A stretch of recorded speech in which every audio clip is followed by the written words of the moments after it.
หลวงตาปางครับไอ้รุ่นพิทักษ์โลกนี่ยุคแรกที่หลวงปู่ท่องทิพย์เฮ็ดแจกแท้ๆเลยคือเป็นเนื้อสีดำเ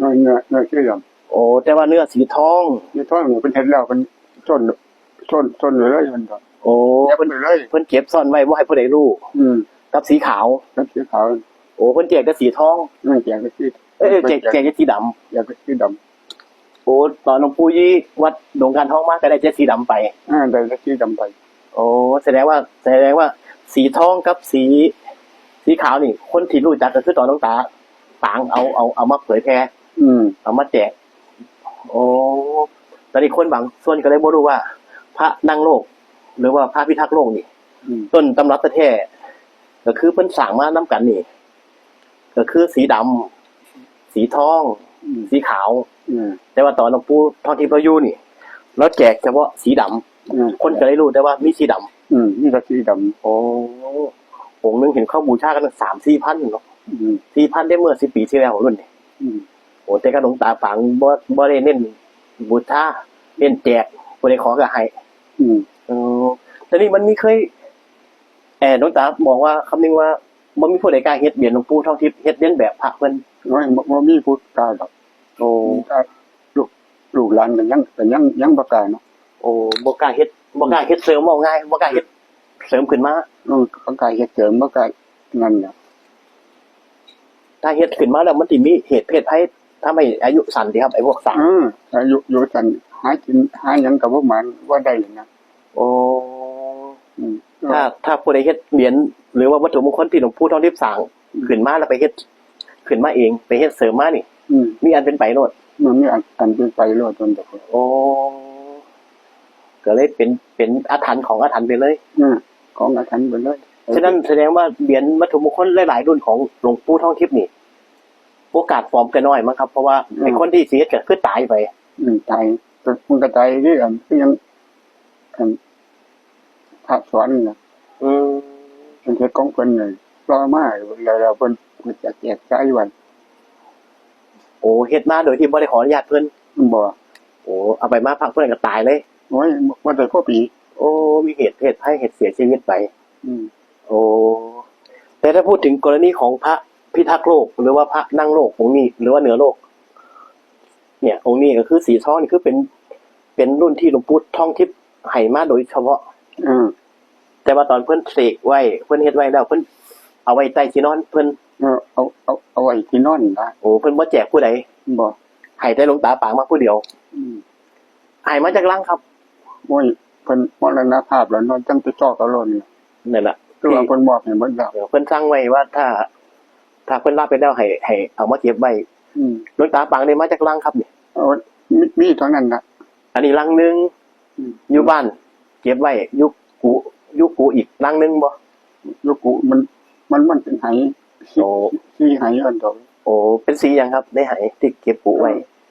สีอันนั้นสีดำโอ้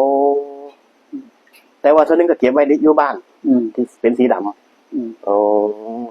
สีดำแต่ว่าสีทองผมว่างามกว่าเด้สีดำก็คลาสสิกอีกแบบนึง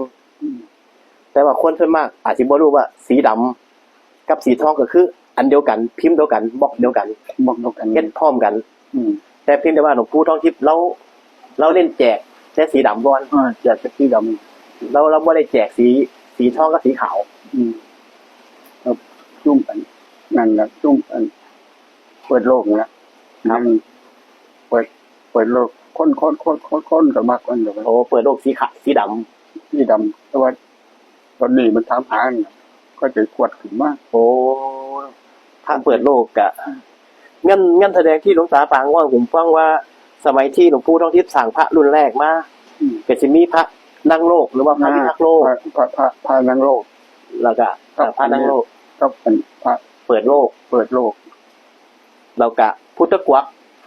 พุทธกวักกับจันทคาตละโอ้อันนี้คือ4รุ่นแรกยุค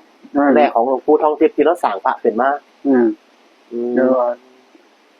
บ่มีผู้เอาไว้นี่แหละเพิ่นยัดเข้ากดคนพาหมด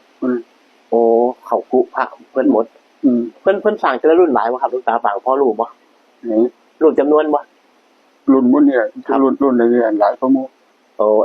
พิทักษ์โลกนี่หลายกว่าหมู่ อืม ประมาณจักพันองค์เพิ่นเคยบ่ให้ฟังบ่ครับ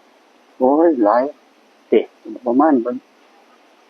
6-7,000องค์ผมบ่ โอ้ ประมาณนั้น แต่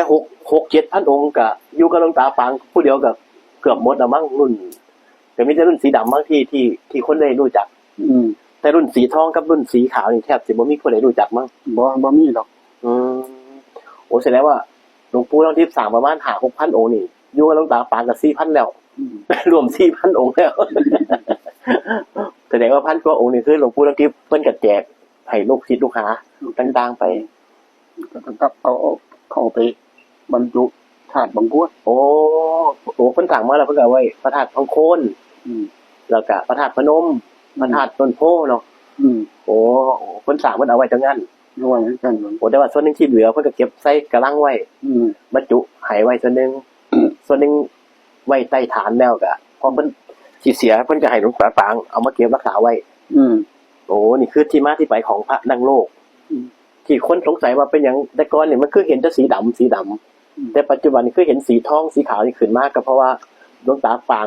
ได้มาจากหลวงปู่ทองทิพย์หลวงปู่ทองทิพย์เพิ่นบ่เปิดเผย อืม ก็เลยบ่รู้ที่มาที่ไปที่แท้จริงของเหรียญรุ่นนี้ อืม ครับนี่คือเรื่องเล่าวที่หลวงเกี่ยวกับวัตถุมงคลที่หลวงปู่ทองทิพย์เราสร้าง อืม ครับ เพิ่นได้ไปเจ้าเฮ็ดเทียมเพิ่นเยอะ อืม บ่มีผู้เทียมดอก